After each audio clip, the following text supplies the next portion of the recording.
welcome to Tales from the Tips. I'm DA. Normally I say alongside 15-year tour caddy Mick Middlemo, but Mick's a working man. He's too busy for us these days, so I went out and grabbed a friend of ours, a good friend of the program, a frequent show contributor behind the scenes, mostly on text, but he is a Georgia Section PGA Pro and one of the top golf sellers here in the entire Southeast region, Mr. Chris Fortney. Chris, welcome back, my friend.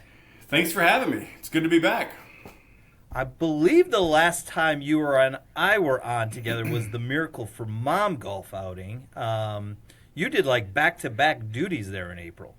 We did, because I think we did that one, and then we went to we went to Sugarloaf.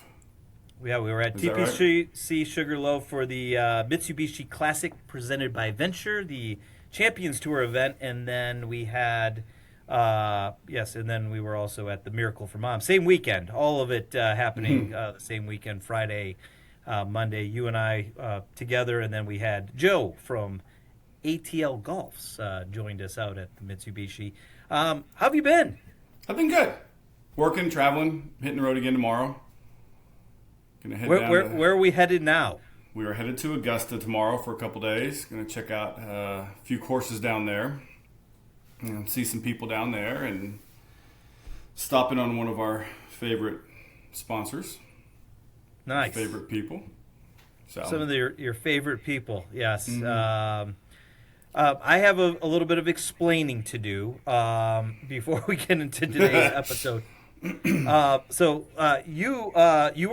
know you were listening. You caught us live during the live stream last week.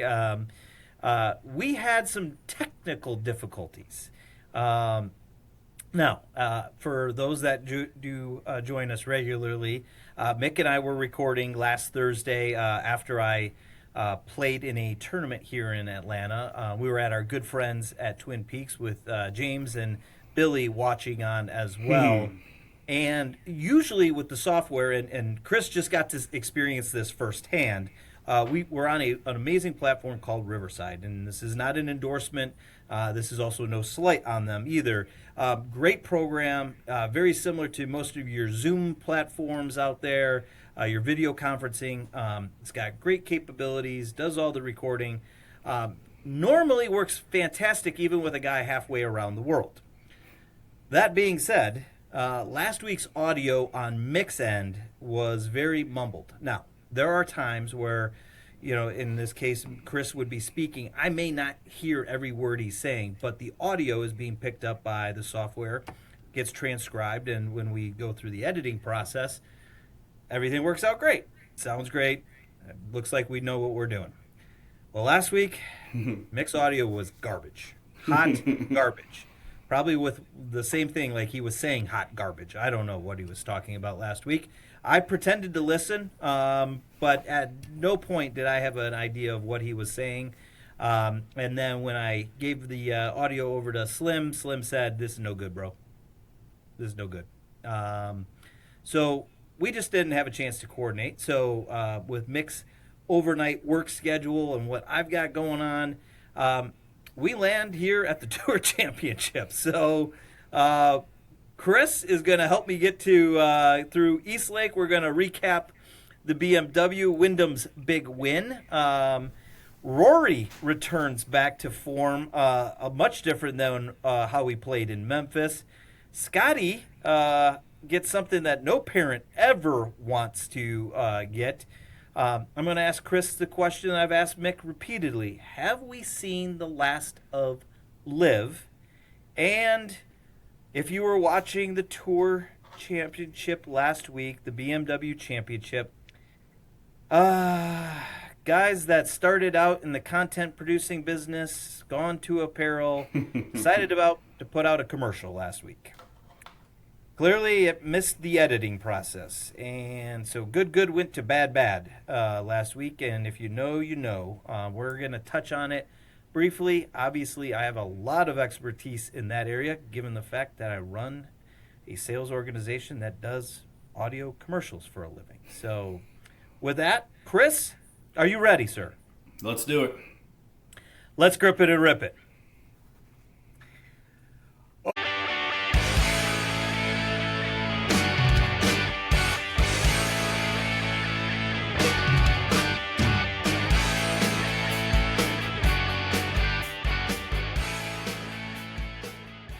Okay. Let's start with the BMW. Obviously, Wyndham. It was shades of the U.S. Open all over again for Wyndham.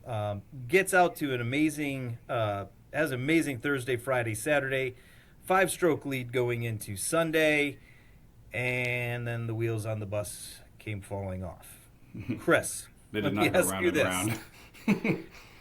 What was it? Was it a Belle Reeve finally caught up to Wyndham? Was it Wyndham caught up to Wyndham? What do you think happened during that final round? And then what I want to also ask you is, and I know Wyndham has said that he finally knew that something was going to happen, and obviously the putt on 16 was huge. What do you think helped him propel to get over what happened last week? I think that I know every golfer who's out there is going to go through and just hit a wall. Like, you could be playing good and just something's going to tick off a little bit and then you're going to go a different direction. I think playing alongside Rory, who, you start 5 up. You feel you're going to be good. And then Rory starts fighting in there and people start giving him a little bit and he ties it. And he's going to have a look inside and say, hey, what do I need to do right now? And just has a mental reset, gets to 16 and just decides to birdie out and say, all right, I got it. Yeah, and he said he leaned on his experiences from his past wins, and obviously it's very similar to what happened at Quail Hollow, then also this past year at Shinnecock at the U.S. Open. In both cases, he was able to pull through and win those tournaments, and then obviously Sunday, same thing. I think the Rory factor got to him at the beginning. Missed a couple early putts that he had made all week, and all of a sudden that cup goes from looking the size of a beach ball to the size of a shot glass, and you feel like you're hitting the putts, and it's just off. And I think, Dottie said the best on the broadcast. His tempo was off. Mm-hmm. Let me ask you, Chris, as a pro, as a teaching pro, an instructional pro, when you have a student that's you start seeing tempo going off, what are some of the resets that you stop them, and what are some of the processes you walk through with a student or even yourself when you're out there? Because it's not like you're immune to this either. What are some of the things that you do as a pro, but also as a teacher and instructor to help get your student or your athlete back in check? I lean on breathing. Get your breathing in check and just slow that down, see what's in front of you, and address that. Everybody's been in the boat where you can't go backwards and fix something that just happened. You may have topped the ball 97 yards, and you have to reset from that point. Take a deep breath, recover, and move on. But for me, breathing and just slowing your mind down and getting back into a positive place is step one. Yeah, I think that's a great learning lesson. I think that happens in anything in life. I think just taking that little bit of a step, knowing when to take it back. This would normally be where I would ask Mick as a caddy, what does he do to calm his player down? And I think it's the best way to look at it is if you said, and it's easier said, obviously, post tournament than it is in the moment. If I was standing on 16 on Sunday and I'm tied for the lead, am I good with being there? And most golfers that have been in any tournament will say, yes, give me that. Give me one up, give me even, give me a shot with 3 holes to play. And I think Wyndham even said it. He goes, I knew I knew all I needed was that one to go in. And sure enough, he rolls it in on top of Rory, and it almost was, Ryder Cup, match play style there. Right. I'm going to, put the pressure. They always say put the pressure on. Jack Nicklaus was always said, I would rather go first than second because I can put the pressure on. In situations like that, how do you respond? How do you normally handle some of those things? If I break down like that, Yeah. I honestly, I'll take a breath. I'll take a minute to walk, and I just reset everything and put what I've done. You like to walk. So if you're in a cart, you like to walk. Oh yeah, I need a alone time, and just kind of see what's out there in front of me moving forward. Just because it's one of those. Again, we all have playing partners that do well, whether it's Mick or Greg, you, like whoever's out there, James, that's playing. They all have certain keywords for each person, and they all help. And there's times where, for me personally, I need to be away from that, and I just need to listen to it in my head and walk down and clear it, and just hit the reset button. Yeah, no, that's great advice, and I think that goes for. Well, it doesn't matter if you're playing in tournament style, your weekend golf with your buddies.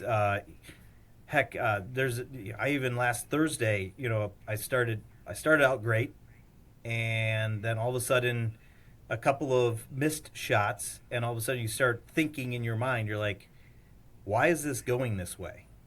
And what do I have to do to fix it? And I think to your point, just that quiet little walk, and it's not, you're not beating yourself up during right. it. You're just kind of just calming yourself down. And I think that's great words, especially for our younger, viewers and listeners of this, knowing that you've got to take that time for yourself. And even having a caddy alongside of you, having your buddy in the cart with you or walking alongside of you, sometimes you just need to let them walk ahead, or you just, stomping off is not a way to handle it. But if you just, you just go off, I'm just going to go handle this.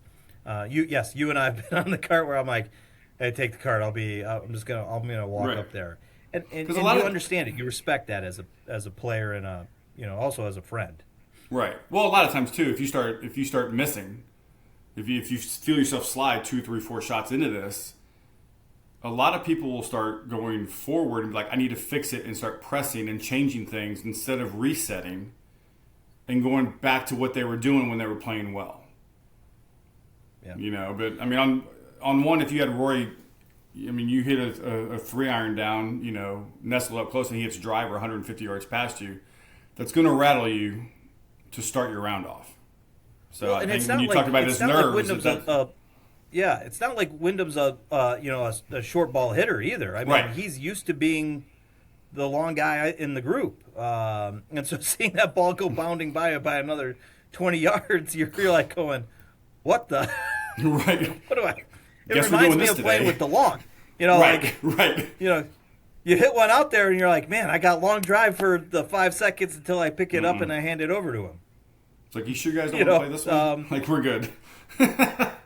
Let me ask you this, because Wyndham, I agree. I think the Rory factor probably played a bigger factor into it than even Wyndham made out to, and I think Rory said obviously Rory couldn't find the fairway to save his life there on Sunday, which I think helped Wyndham. I think if Rory was striping it, I think Sunday's story would be a little bit different because the crowd was getting behind Rory, and it's right.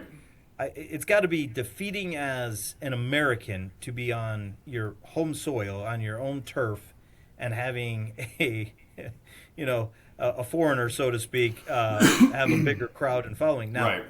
Rory's been out there for a long time. People love him. People respect him. There's been a lot said about Wyndham over the last couple of weeks. My co-host has not been a big fan. Let me ask you this question.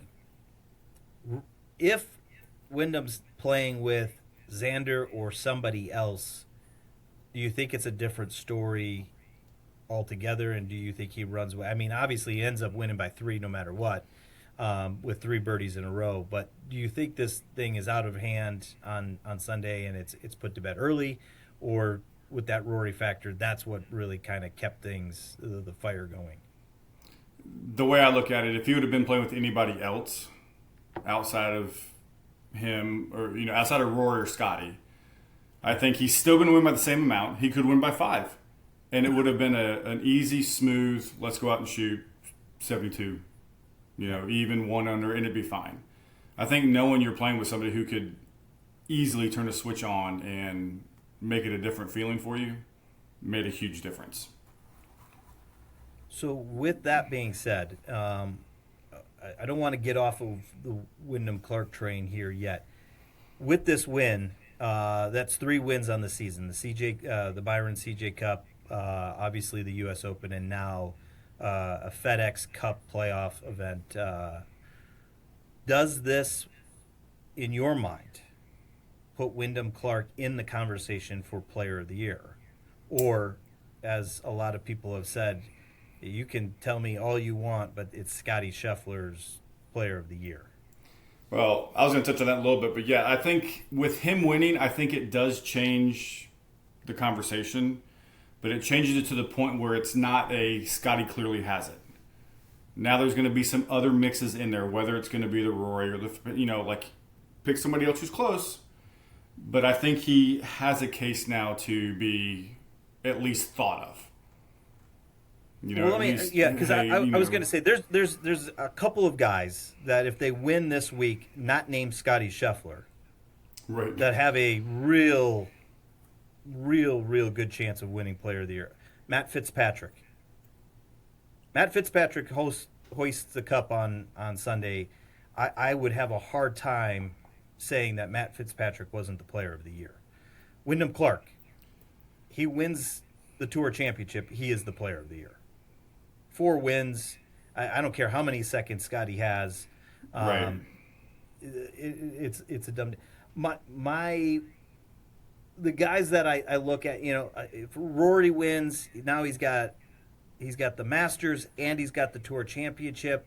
Rory has been very outspoken about who he thought was the Player of the Year. Even after last week, I think he said commentary, and I'm paraphrasing here. It opens the discussion up at this point. 100%. I'm having a hard time saying Cam Young. Even with a Tour Championship and a Players, I think that's a tough one to overcome all of what Scottie's done. I mean, candidly, the guy blew the field away in FedEx Cup points. It wasn't even close. Right. Between him and Fitzy, and those two will tee it up at 2:00 on Thursday, as the final group in numbers 1 and 2. So it'll be fun to see that group going out. But you've got Wyndham sitting there at 4th, Cam Young at 3rd. You've got Siwoo Kim, Chris Gotterup. I'm looking at it. Fitzy? I think it's between Fitzy, Scottie, and Wyndham at this point. I agree with you. I think Rory's name is going to be up there just because. But I do think, if you look at what Fitzy's done this year, you had 6 wins, 6 big wins for him. Yeah. And he's going to be up there. And if he wins, it's going to throw a wrench in everybody's. And I'm a Scottie fan, but it's going to throw a wrench in the Scottie should have had this from the get-go. It's take fandom out of it. Yes, I love Scottie Scheffler. You and we've talked about this repeatedly. I love Scottie, but at some point you've got to look at what have they done throughout the entire season. And I know a lot of people will say, the metrics and the stats show that Scottie Scheffler is the number one player, but also the Player of the Year based on his finishes. By the way, you just made a cool another, 25 mil. Right. For beating everybody. I guess my question really at this point is, outside of those guys, do you see anybody else that has a shot at it, or is it just it's one of those 3 and everybody else is just playing for the trophy at this point? I think it's down to those 3. And it's really going to be which one of those 3 or 4 really plays this weekend. Who's going to pull it out, who's going to do something. Yeah, and it's fun to see some of those things. Speaking of Rory, obviously amazing bounce back this week. Memphis, I said it last week, and of course, the podcast didn't go through, but you could tell Rory. You could say he was shaking off the rust for not playing for 3 weeks.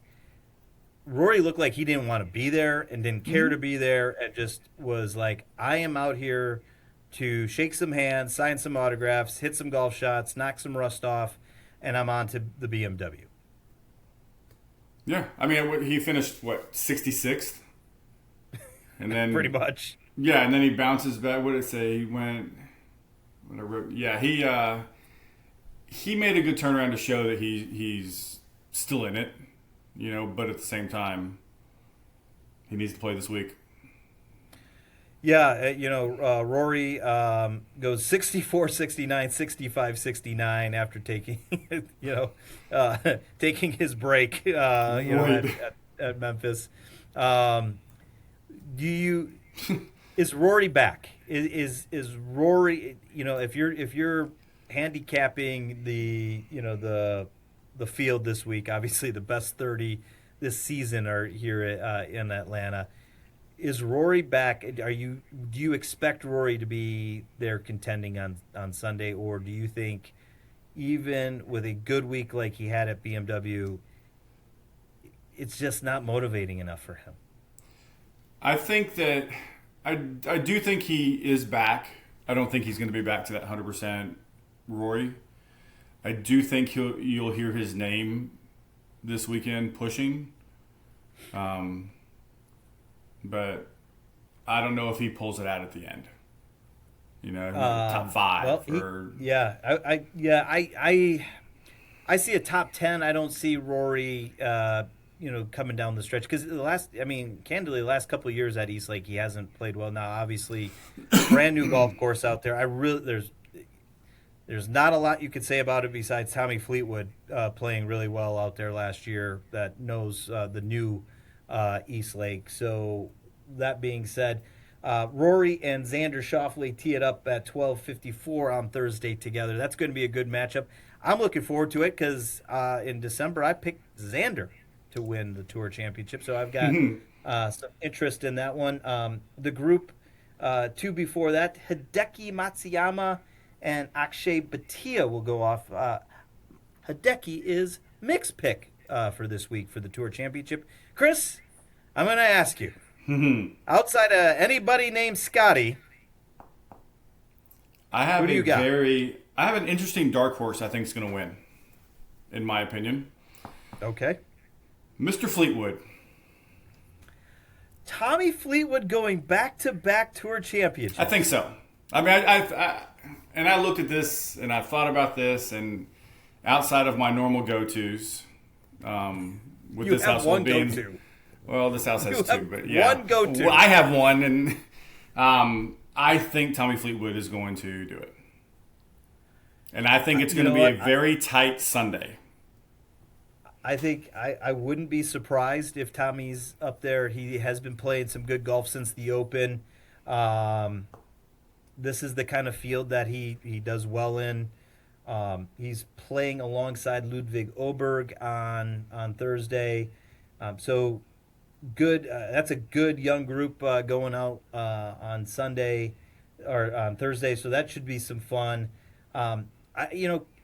Outside of my pick, obviously, and I picked Xander for all intents and purposes. One, I felt like this was going to be more of a rebound year. I'm kind of disappointed to see how Xander's played this year off the injury of last year.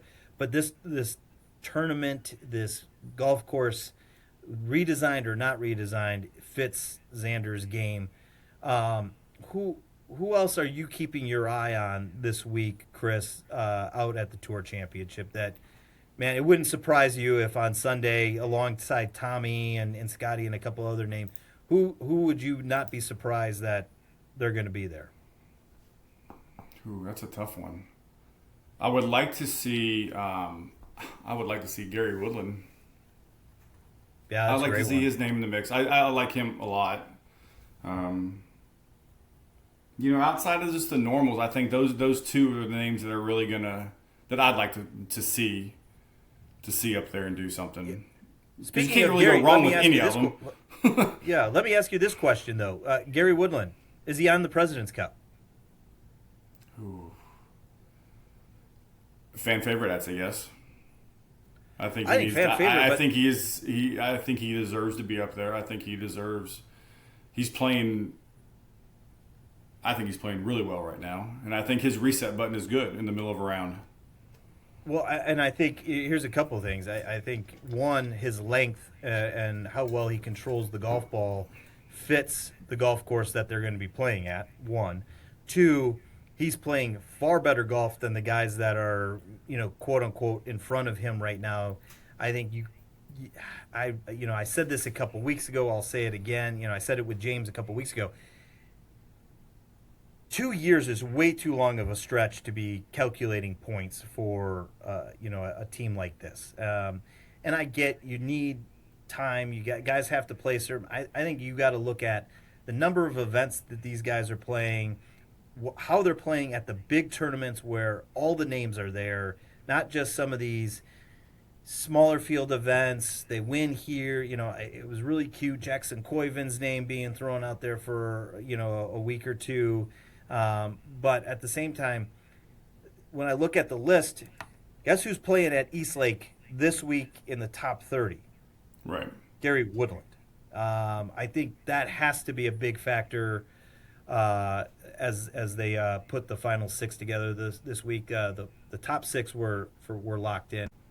Twin Peaks is the best in the game. Here, your favorite drafts are poured at a frosty 29 degrees, and rare barrel-aged whiskeys are served just the way you want them. It's bigger game days and bolder fight nights. I mean, where else can you find a scratch kitchen that always comes in clutch every day from lunch to late night? Only at Twin Peaks, the #1 sports bar. Twin Peaks Scratch Kitchen scores every time. Dig into hand-smashed burgers, chef-inspired flatbreads, and more at your local lodge. I'm going to ask you this question, Chris, kind of, also looking at Eastlake. Obviously, Matt Fitzpatrick, number 2. Alex Fitzpatrick makes it, his brother, into the field. How cool would that be to see a Sunday finale, the Fitzpatricks coming down in the same 18, pairing, battling it out for the Tour Championship? How fitting would that be? Brother gets him in, and Alex goes out and takes him out in the Tour Championship. That would be fun. In my eyes, Chris Gotterup. I think Gotterup has played some really good golf.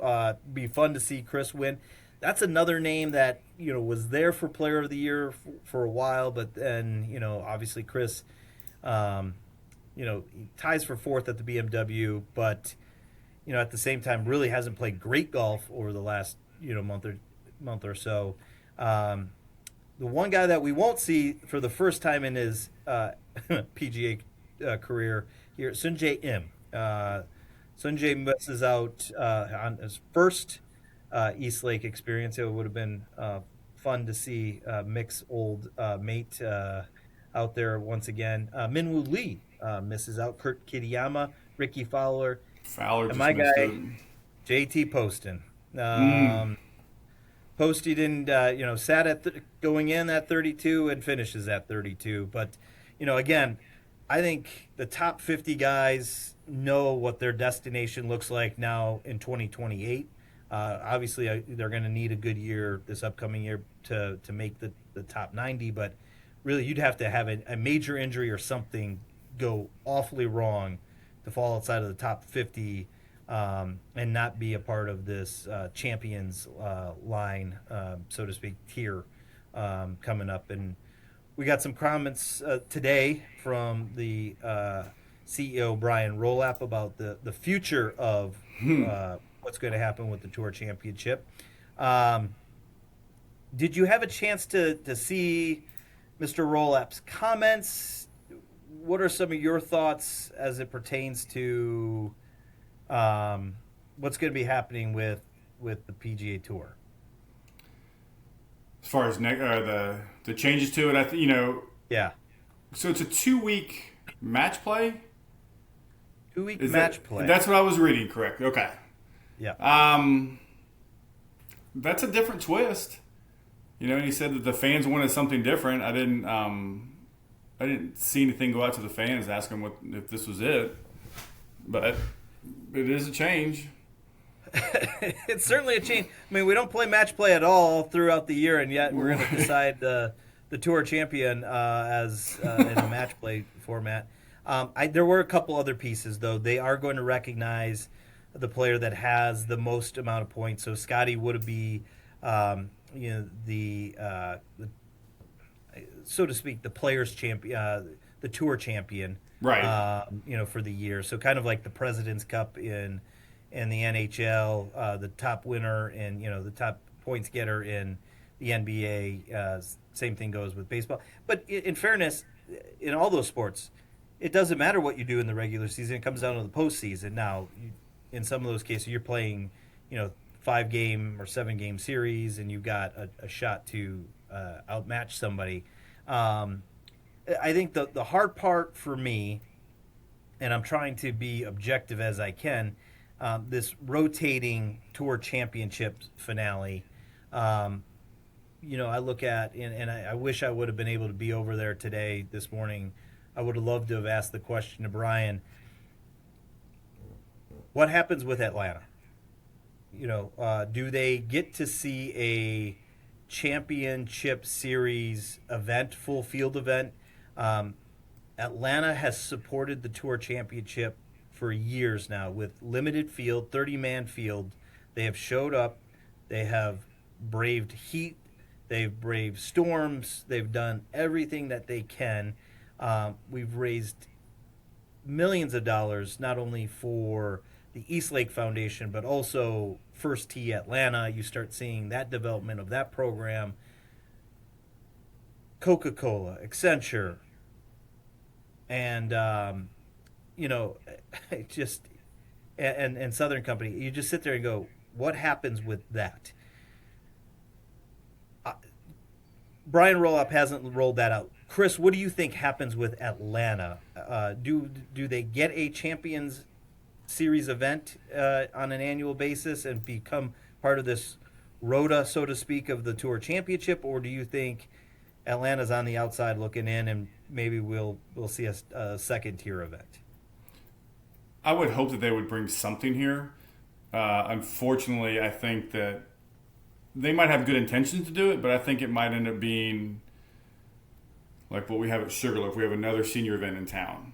We have something else come into here, but just not what we're used to, which would be unfortunate. Yeah, which is unfortunate because I'm not taking anything away from that tour, but these were big boys, so to speak, and I think as a city we should have it or something along those lines. Well, you're the number 7th media market in the entire country. You're one of the largest growing and fastest growing major cities in the United States. More and more folks are moving to Georgia, and you can give credit to the governor, Brian Kemp, and also Andre Dickens here in Atlanta, the mayor. The mayor, since taking over a couple of years ago, has done amazing work here in Atlanta after the corruption of the former mayor and what was going on in her administration. But you sit there and you look at what the Tour Championship has brought to the city of Atlanta. Melding culture together with the sport. You've got a ton of African American, you've got a ton of women, a ton of kids that are playing the game. We get to play the game pretty much 49 weeks out of the year, 48 weeks out of the year. You give 2 to 3 weeks a year due to too much coldness, and I say that tongue in cheek, coming from Michigan. We don't see anything like that.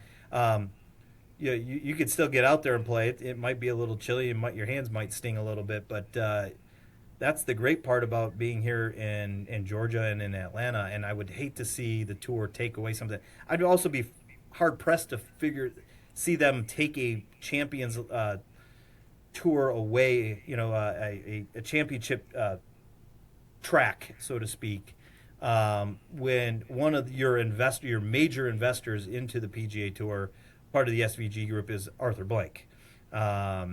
I think that's one of those things where I will be shocked to see us lose something like that. But I kind of there hasn't been enough buzz, so to speak, about us maintaining or keeping something along those lines. Hopefully, in the next couple of weeks, we'll know more. Well, speaking of no more, LIV finished off its season there in Indiana last week. Chris, I'm going to ask you the question I ask Mick way too often. Was that the end of LIV Golf, or are we going to see LIV Golf 2.0 in a different version in 2027? I think that LIV in its old form is done. You won't see another one like that, but I think there will be another version of that coming with the new investor that they found to go through 2027. I think there's going to be some form of it. It just won't be what it is. I'm with you. I don't know which investor is going to get behind it because there's a lot going around right now. Social media. Bryson's post saying it was a good run. Bryson is a master troller of social media. That could mean it was a good run this season for his team, the Crushers. It was a good run in general with LIV. Who knows what Bryson meant by that? Only Bryson knows, and right. Bryson's social media team knows what they were really meaning behind it. I look at this, and I'm going to ask you in this sense, with the LIV ecosystem kind of crumbling underneath itself with the financial system, which big name players do you expect to see in 27 on the PGA Tour? And obviously, the big picture for Brian Rolap has been painted. It's 2028. I'm sure you're going to start seeing restructuring of TV agreements and stuff like that. I don't expect to see Jon Rahm next year on the PGA Tour. I expect to see Jon Rahm on the PGA Tour in 2028. I don't expect to see Bryson DeChambeau. I think Bryson is headed for YouTube golf and is happy doing what he's doing. I think he'll play some DP World Tour events. He'll get his invites to some of the majors, and I think Bryson's just going to do Bryson. Right. Joaquin look at the Niemann people. is one that. Go ahead.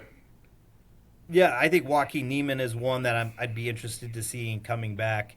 I love Harold Varner, but I don't see Harold. Again, I don't know what the tour is going to do. These guys are all still suspended. I heard people talk about, well, Jon Rahm, now this gives Jon Rahm a chance to come back to the tour. Jon Rahm hasn't made any agreements with the tour. And last I checked, that deal went off the table in February to the track to return, so to speak. So I'll be curious to see what Brian does there. Well, I looked it up yesterday, looking at that. Yeah. I looked it up, and it was like, so there's 3 ways to get back on there. You play Corn Fairs or whatever, and you earn your way back on there. Okay, well, most of these people can, if you look at the rosters of LIV, sure, you can go out and play a tour. You can pay $5 million and wait for, I think it was 5 years or whatever. But after Brooks, they said it's going to get tougher, so that number's going to go up. And the list to come back is going to be smaller. Or you can be invited back on Champions tournaments. Like whenever you won, you can come back or do whatever. Not a lot of these people on this roster have those championship wins that can bring them back. Yeah. So it's going to go back to who wants to play on a small tour or who wants to pay $5 million if that's the number. Yeah, the number, and then also not being a part of the rev share that goes along with it. That's a big piece. That's right. Where I think I get hung up seeing Jon Rahm being back on the PGA Tour. I also look at it, you're going to see, obviously Patrick Reed will be back. He starts playing fall tournaments this year. He's also going to qualify for, a PGA Tour card through the DP World Tour based on his current rank and standing. So, it'll be interesting to see Patrick Reed earn his way back onto the PGA Tour. I think a lot of the LIV guys are going to have to go the DP World Tour route, which is going to be great for the DP World Tour. And I hope that the DP World Tour takes advantage of that notoriety of what those guys can bring. And then, I think by 2028, we're going to see an ecosystem of the best players playing again on the PGA Tour. I just don't see how, from a business perspective, I don't understand how the financial model is going to continue to work at these price payouts. I think these are the things that we're going to really be, focusing on. What is going to happen with the financial ecosystem of the PGA Tour? So right, yeah. Some of these names it'll be interesting to see who comes back. I'm going to ask you this question. Who doesn't? I'm going to preface this by, I did not see this commercial. And I'm usually the guy watching commercials. YouTube fame, I will call it, an apparel company, Good, and the Callaway Golf Company are taking some, Chris, shall I say, heat, so to speak, for the commercial that Good put out over the weekend.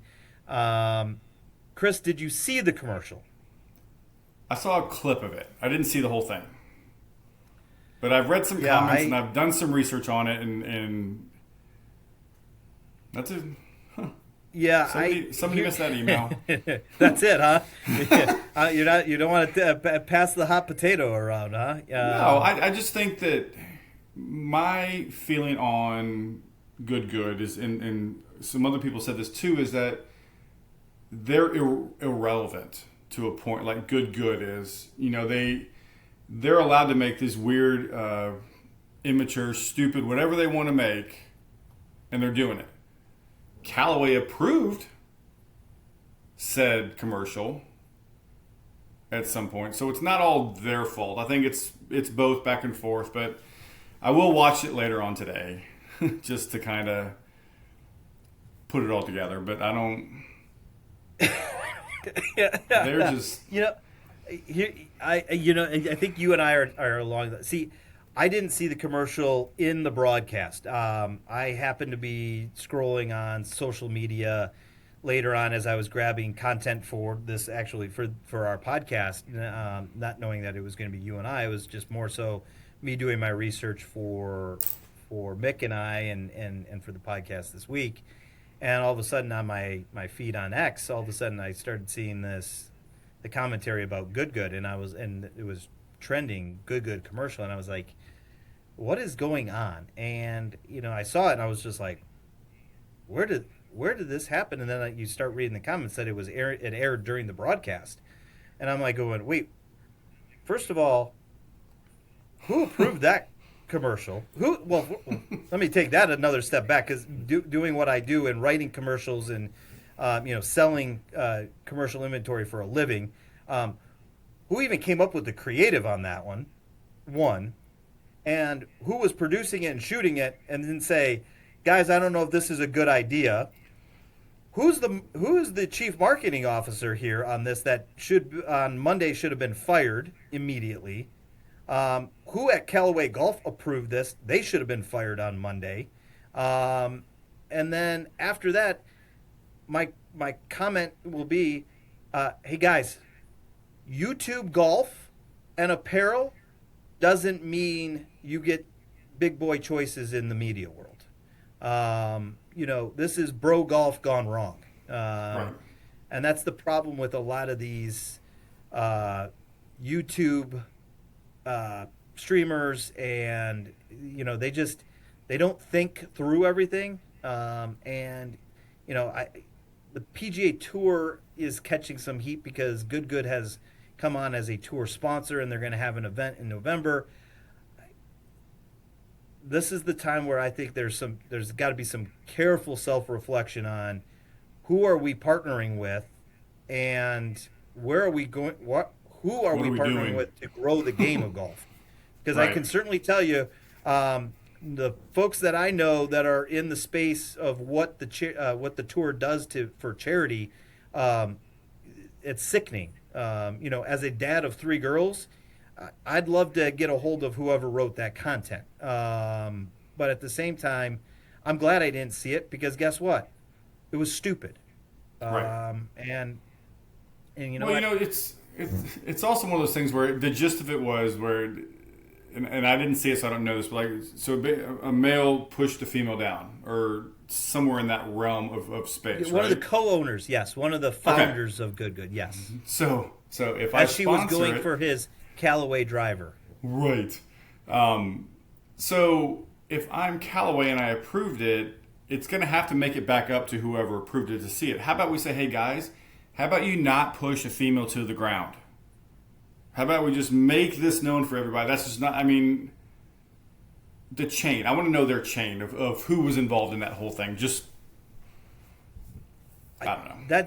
That's where I'm at. Like, where did this go? Where did somebody say, this guy? This is a good idea.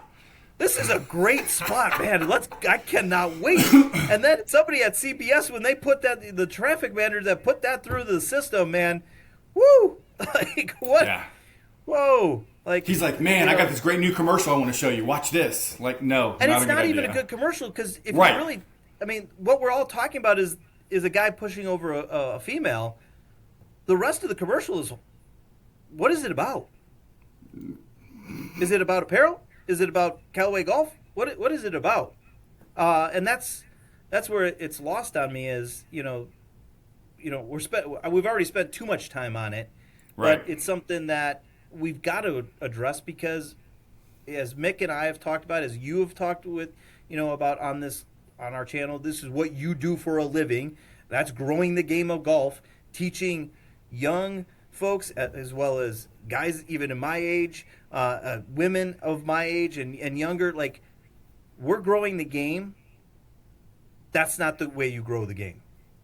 Like, that's There's just nothing not good. helpful. There was just nothing good about that. Like, is good not going to be the official apparel line for Callaway?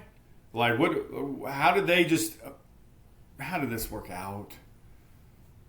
I mean, Yeah. I do know that so Callaway came out and apologized and they addressed it, and it should have been done then.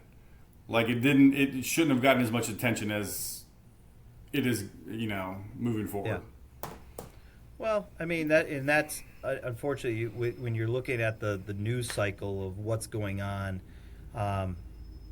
it happens on the weekend. There's not a lot going on, besides what the standard news is always talking about these days. Right. So it gains some attention, and in the day and age of where we're at, it's going to get talked about on podcasts like ours. It's going to be talked about on national radio. It's going to be talked about on other podcasts, similar format like us.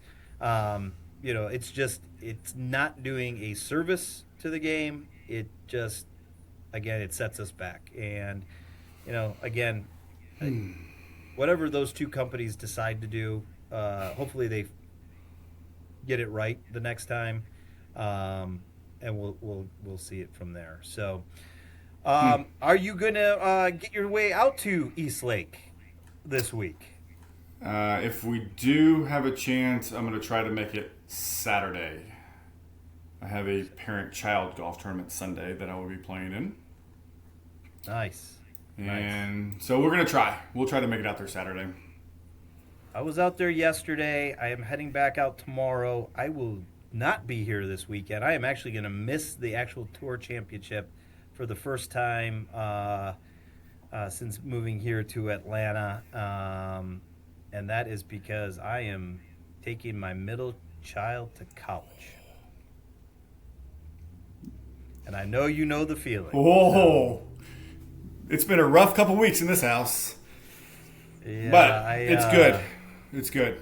Yeah, it is good. I'm excited for her and sad for us. I'm sure there will be some tears shed this weekend. Mick and I will be back on next week to recap the season. Hopefully, Mick. Maybe it might be Chris. It might be James. It might be Chris and James. Who knows? We'll figure that out next week. Thanks for teeing it up with us on Tales from the Tips. If you're catching us on YouTube, make sure you give us a like, hit that subscribe button, drop us a comment. We love to hear from you. You can find every episode where you find your favorite podcast: Apple, Spotify, YouTube, and now we are available on the iHeart podcast platform. That's right. Just search for Tales from the Tips under podcast. Hit that plus button, subscribe, and enjoy. Chris, you can find us on all the socials: Instagram, X, and Mick's favorite, TikTok. That's right, Mick and the TikTok. And you can watch Chris and I live on Twitch. And now we're available on YouTube Live. That's right, YouTube Live. You get the unedited raw version. Even when Mick is speaking and you can't understand what he's saying, you can hear that too before Slim gets his fine fingerprints on this and makes it actually sound decent. And you can always catch all of our YouTube shorts and videos out on YouTube. Chris, if you're getting ready to play, I know we're teeing it up in a couple of weeks in Cobb County to back the blue, playing with my good friend James and the company from Twin Peaks. You and I are not playing in the member guest. We did not make the field. We did not make the cut, ladies and We will gentlemen. be there next year.